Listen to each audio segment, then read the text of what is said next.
नमस्कार मंडळी. मागच्या भागात आपण अनिशाकडून स्पीच थेरपी ह्या व्यवसायाबद्दल एक जनरल माहिती करून घेतली. ह्या भागानंतर आमच्याकडे थोड्या रिक्वेस्ट आल्या की स्पीच थेरपी आणि ऑडिओलॉजी ह्या भागात करिअर करायचं असेल ह्या क्षेत्रामध्ये तर काय प्रकारचं शिक्षण घ्यावं, कसं घ्यावं आणि शिवाय ह्या क्षेत्रात काय संधी उपलब्ध आहेत तर हे आम्हाला सांगावं. तर त्यानुसार त्या रिक्वेस्टनुसार आपण आजच्या भागामध्ये अनिशाकडून स्पीच थेरपी आणि ऑडिओलॉजी ह्यातलं शिक्षण आणि ह्यातल्या करिअरच्या संधी काय आहेत हे अधिक माहिती करून घेऊया. तर अनिशा, स्पीच थेरपी आणि ऑडिओलॉजीमध्ये जर का शिक्षण घ्यायचं असेल तर त्याची प्रोसेस नेमकी काय आहे? सो स्पीच थेरपी किंवा ऑडिओलॉजीसाठी जायला 11-12 सायन्स घ्यावं लागतं आणि आफ्टर दॅट PCB लागतं, म्हणजे फिजिक्स, केमिस्ट्री, बायोलॉजी. आणि for government colleges NEET exam असते आणि फॉर प्रायव्हेट कॉलेजेस त्यांची स्वतःची एंट्रन्स एक्झाम असते, ती क्लिअर करावी लागते. आणि हा कोर्स 4 वर्षाचा आहे, बॅचलर्स डिग्री. त्याच्यानंतर BASLP म्हणजे bachelor of audiology and speech language pathology अशी डिग्री मिळते, which is 3 years +1. +1 is the internship part, where you have internship in clinics, नंतर हॉस्पिटल्स, स्पेशल स्कूल्स आणि समटाईम्स विलेज एरिया किंवा आजूबाजूचे जे खेडेगावं असतात तिथे स्क्रीनिंग प्रोग्रामसाठी घेऊन जातात. So that's what the internship consist of. Okay. मग आता ही 4 वर्षाचे बॅचलर्स घेतल्यानंतर तुम्हाला जर का व्यवसाय करायचा असेल तर मास्टर्स घेणं आवश्यक आहे की बॅचलर्स नंतर तुम्ही लगेच प्रॅक्टिस करू शकता? Masters is not mandatory. Bachelors नंतरही तुम्ही प्रॅक्टिस करू शकता, पण masters is a 2 years course. त्याच्यानंतर अगेन MASLP अशी डिग्री मिळते किंवा MSLP. आधी MASLP मिळायची, सो मला MSLP मिळाली आहे. पण आता तो कोर्स ड्युएल नाही युनिव्हर्सिटी देत. सो आता आयदर स्पीच लँग्वेज पॅथॉलॉजीमध्ये मास्टर्स करावं लागतं किंवा ऑडिओलॉजीमध्ये मास्टर्स करावं लागतं. ओके. मग ही जी तुम्हाला डिग्री मिळते मास्टर्स आणि जी बॅचलर, ती भारतातली कुठली संस्था देते? म्हणजे ते ज्यांना डॉक्टर्स पदवी देतात तेच देतात का दुसरी कुठली संस्था आहे? सो डॉक्टर्सना MCI म्हणजे medical council of India degree देते. ओके. आम्हाला रिहॅबिलिटेशन काउन्सिल ऑफ इंडियाकडनं डिग्री मिळते. हो, म्हणजे हे वेगळे आहेत. 2 वेगळे आहेत. अच्छा. आणि मग ह्याच्या म्हणजे RCIच्या अंडर म्हणजे रिहॅबिलिटेशन सेंटर ऑफ इंडियाच्या अंडर बाकी कुठच्या म्हणजे डिग्रीज होतात? म्हणजे एक स्पीच थेरपी आणि ऑडिओलॉजी आहे, त्या व्यतिरिक्त? सो या व्यतिरिक्त रिहॅबिलिटेशन काउन्सिल ऑफ इंडिया सायकोलॉजिस्ट्सना, त्यानंतर स्पेशल एज्युकेटर्सना, व्होकेशनल काउन्सिलर्सना, रिहॅबिलिटेशन इंजिनियर्सना, रिहॅबिलिटेशन सोशल वर्कर्सना, रिहॅबिलिटेशन वर्कशॉप मॅनेजर्सना आणि प्रॉस्थेटिस्ट्सना, व्होकेशनल काउन्सिलर्सना डिग्री देते. अच्छा, बरीच मोठं म्हणजे व्याप्ती आहे ह्याची. तर मग आता आपण स्पीच थेरपीकडे येऊया. तर स्पीच थेरपी आणि ऑडिओलॉजी ह्या डिग्रीज देणारी भारतात किती कॉलेजेस आहेत? So in total 10 to 15 colleges आहेत इंडियामध्ये. त्यात नॉर्थ साईडला गेला तर 3 कॉलेजेस आहेत. त्यातले 2 कॉलेजेस बॅचलर्स डिग्री देतात फक्त आणि 1 बॅचलर्स मास्टर्स दोन्ही. महाराष्ट्रामध्ये 3 कॉलेजेस आहेत म्हणजे दोन्ही डिग्री देतात, मास्टर्स आणि बॅचलर. आणि साऊथला गेला तर 6 ते 7 कॉलेजेस आहेत. तिथे साऊथला ह्याचा अवेअरनेस थोडा जास्त आहे. Okay, great.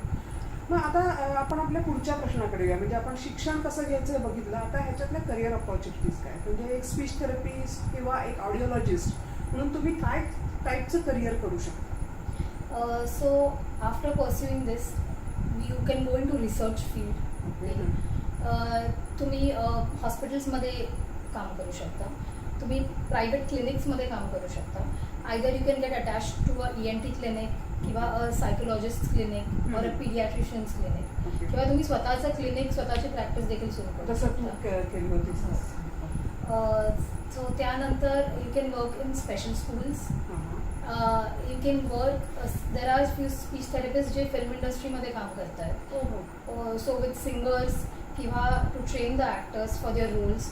सो असंही आहेत थेरपिस्ट जे काम म्हणजे करतात. ती व्हॉइस मॉड्युलेशन्स वगैरे करायला लागतात एखाद्या रोलसाठी म्हणा किंवा सिंगर्सना जास्ती त्यांचा परफॉर्मन्स Pitch. वाढवण्यासाठी हो. पिच वाढवण्यासाठी. सो त्यातही स्पीच थेरपिस्ट आणि ऑडिओलॉजिस्ट काम करतात. त्यानंतर बरेच ऑडिओलॉजिस्ट इंडस्ट्रियल सेटअपमध्ये काम करतात, जिथे नॉईज एक्सपोजर खूप जास्त असतं वर्कर्सना, तर त्यांना इयर प्लग्स देणं, त्यांचं एव्हरी 3 months हिअरिंग टेस्टिंग करणं. सो यातही ऑडिओलॉजिस्ट काम करतात. हिअरिंग एड कंपनी असतात, हो हो. जसं की सिमेन्स आहे, हां. सो त्यात ऑडिओलॉजिस्ट काम ची गरज करतात. असते. So these are the possible म्हणजे- केसेस. ते भरपूर म्हणजे एक डिग्री घेतली तरी सुद्धा तुम्हाला करिअर अपॉर्च्युनिटीज तुमच्या आवडीनुसार भरपूर तुम्ही त्यातले उपक्षेत्र निवडू शकता, बरोबर? Yes, म्हणजे त्याच्यामध्ये जाऊ absolutely. शकता. तर हे सगळं बरं ठीक आहे, हे आता आपलं अक्वायर्ड नॉलेज आहे.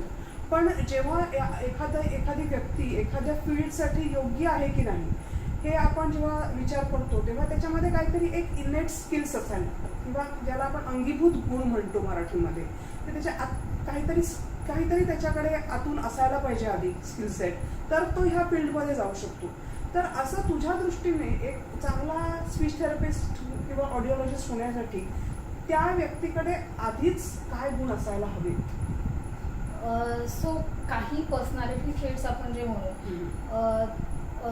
कम्युनिकेशन स्किल्स खूप चांगले हवे. बरोबर. बिकॉज सगळ्यात इम्पॉर्टंट इज तुम्ही जेव्हा टेस्ट करता, डायग्नोसिस करता, तेव्हा ते सगळं त्या पेरेंट्सना किंवा पेशंटला कम्युनिकेट नीट करणं गरजेचं आहे.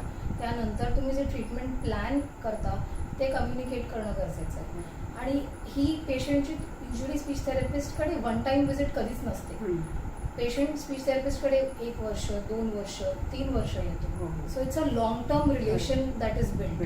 त्यामुळे कम्युनिकेशन स्किल्स बरोबर आहे, कारण तुम्ही स्पीच थेरपिस्ट म्हणजे कम्युनिकेशनच्या क्षेत्रातले माणसं, तुमचं स्वतःचं कम्युनिकेशन चांगलं असायलाच हवं, बरोबर? ठीक आहे, पुढे. Apart from that you should be a very good listener, कारण की जेव्हा पण पेशंट येतो तेव्हा they have lots to share with you आणि त्यातनं तुम्हाला खूप इन्फॉर्मेशन कळते. So you have to be a very good listener. खरं म्हणजे ती म्हणते ते एकदम योग्य आहे की आपण बोलतो, पण जेव्हा आपण बोलतो तेव्हा समोरच्याने ते ऐकून घेणं आवश्यक असतं आणि ऐकणं हे सुद्धा एक स्किल आहे, हे मला तिच्याशी बोलतानाच कळतं. म्हणजे so apart from that you have to be good at record keeping, you have to be good at time management. कारण की बरेच वेळा असं होतं की लहान मुलं येतात आणि त्यांचा ऑलरेडी पेशन्स खूप कमी असतो आणि दे cannot sit for too long. तर समजा तुमचं एक सेशन डिले झालं आणि तो मूल पुढचे 15-20 मिनटं बाहेर बसलं आहे, तर ते जेव्हा सेशनला आले तर तेव्हा ते ऑलरेडी त्यांचा मूड डिस्टर्ब झालेला असतो आणि they don't really perform in the session. त्यामुळे time management skills is a key. नंतर ऑडिओलॉजिस्टना मार्केटिंग स्किल लागते. जेव्हा हिअरिंग एड डिस्पेन्सिंग येतं तेव्हा कुठेतरी कम्युनिकेशन स्किल्स आणि नॉलेज बुकिश नॉलेज बरोबर मार्केटिंग स्किल्स पण इम्पॉर्टंट आहे. Apart from that compassion is very important. You have to show empathy, सहानुभूती दाखवणं गरजेचं आहे आणि दया नाही, सिम्पथी नाही. हे खूप इम्पॉर्टंट आहे या फील्डमध्ये, कारण की द फॅमिलीज ऑलरेडी खूप स्ट्रेस खाली जगत असतात. त्यांना खूप जास्त सोशल ट्रॉमा, इमोशनल ट्रॉमा असतो, तेव्हा यू आर देअर सपोर्ट. त्यामुळे ही एक स्किल खूप महत्त्वाची आहे. Apart from that critical thinking, कारण की प्रत्येक जो प्लॅन बनतो तो पेशंट स्पेसिफिक असतो. असं काही बुकमध्ये लिहिलेलं नाही की हे 4 पॉईंट्स आहेत आणि हे सगळ्या पेशंटना लागू होतात.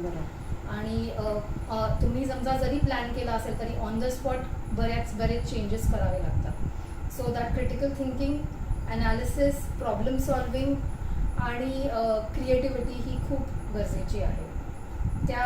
त्याला सोडून पेशन्स, कारण की तो पेशंट एव्हरी वीक तुमच्याकडे येतो आणि अशी ती थेरपी 2 वर्ष नाही, 3 वर्ष नाही, 4 वर्ष चालते, कधी कधी त्याहून जास्त. आणि you have to be patient with the client.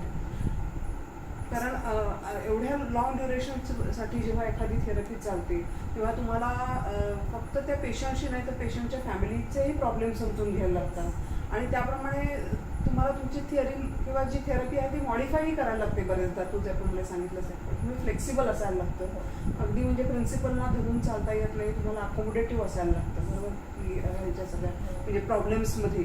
तर हां, पुढे. आणि just to add, communication skills म्हणजे not only with the parent, पण हे एक असं फील्ड आहे जे एका पेशंटवरती फक्त एक थेरपिस्ट काम करत नाही.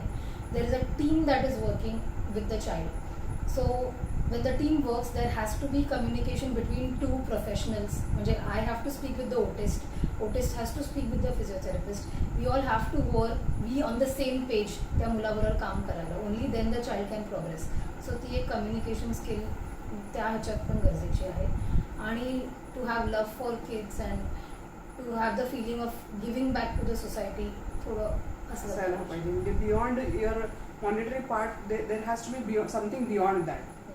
शिवाय तू आता जसं म्हणालीस की तू आता लहान मुलांच्या बाबतीत आपण बोललो, तसंच वृद्ध माणसं पण ह्याच्या दुसऱ्या एंडला असतात की जेव्हा हिअरिंग लॉस असतो किंवा इतरही काही स्पीच रिलेटेड प्रॉब्लेम्स असतात. त्यामुळे दोन वेगळी टोकं येऊ शकतात तुमच्याकडे. मग त्यांच्याबरोबरही तेवढ्याच सहानुभूतीने तुम्हाला राहायला लागतं की कारण एक लहान मुल आणि म्हणजे वृद्धत्व हे दुसरं लहानपण असतं म्हणतात. तर ते तुम्हाला ते जाणवतच असेल की हां म्हातारी माणसं थोडीशी वेगळी होतात नेहमीच्या स्वभावापेक्षा. तर इथे पेशन्स आणि सहानुभूती असणं हे अत्यंत गरजेचं आहे. म्हणजे थँक्स अनिशा.